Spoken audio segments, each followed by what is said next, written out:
प्रणाम भक्तजनों, जय माता दी। पिछले अध्याय में आपने सुना कि किस प्रकार माँ दुर्गा ने केवल एक हुंकार से धूम्रलोचन नामक सेनापति का वध किया और असुरों की सेना का संहार कर डाला। धूम्रलोचन की मृत्यु से शुंभ और निशुंभ के मन में और भी अधिक क्रोध भर गया। धूम्रलोचन की मृत्यु का समाचार सुनकर शुंभ निशुंभ ने अपने दो भयंकर सेनानायक चंड और मुंड को बुलाया।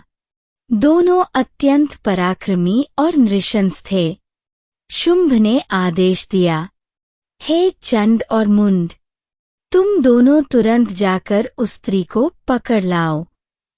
यदि वह विरोध करे तो उसे मार डालना। अब देर मत करो। चंड और मुंड ने तथास्तु कहकर विशाल सेना के साथ पर्वत की ओर प्रस्थान किया। देवी दुर्गा उस समय हिमालय की एक गुफा में निवास कर रही थीं। वे सिंह पर सवार होकर अपने दिव्य स्वरूप से असुरों को आकर्षित कर रही थीं। उनके सौंदर्य और तेज से संपूर्ण आकाश जगमगा रहा था। चंड और मुंड ने जब देवी का रूप देखा तो उनके मन में मोह उत्पन्न हुआ, परंतु वे अपने राजा का आदेश भी नहीं भूल सकते थे। असुरों ने चारों ओर से देवी को घेर लिया। वे तलवार, गदा, धनुष और भाले लेकर गरजने लगे। उनका कोलाहल इतना भयानक था कि दिशाएं कांप उठीं। देवी ने यह दृश्य देखकर क्रोध से अपनी भौहें चढ़ा लीं। उनके मस्तक से एक काली आभा प्रकट हुई। वह आभा धीरे धीरे काली देवी के रूप में परिणत हो गई। माँ काली का स्वरूप अत्यंत भयानक था। उनका शरीर अंधकार के समान काला, जिह्वा बाहर निकली हुई, गले में नरमुंडों की माला, हाथों में खड्ग और पाश और स्वरूप में अग्नि के समान प्रचंड।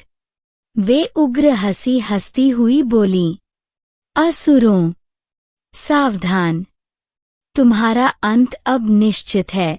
माँ काली ने अपनी अपार गति से असुरों की सेना का नाश करना प्रारंभ किया। उनकी खड्ग से असंख्य असुर क्षण भर में कटकर गिर पड़े। सिंह गर्जना करता हुआ शेष असुरों को फाड़ डालता।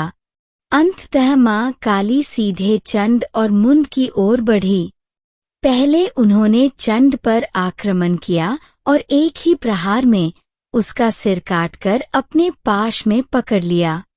फिर उन्होंने मुंड को भी पकड़कर भूमि पर पटक दिया और उसकी छाती चीरकर उसका सिर भी काट डाला।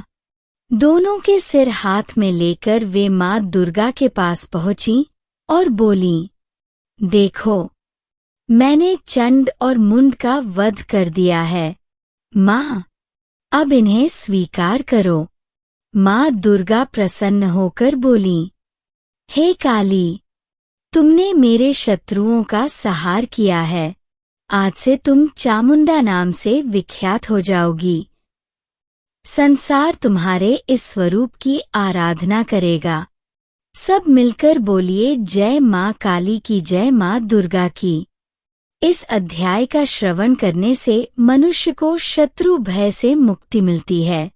सभी रोग और विघ्न दूर होते हैं। भक्त को असीम साहस और विजय की प्राप्ति होती है। जयकारा बोलो माता रानी का। बोलो जय माता दी। अम्बे गौरी माता की जय।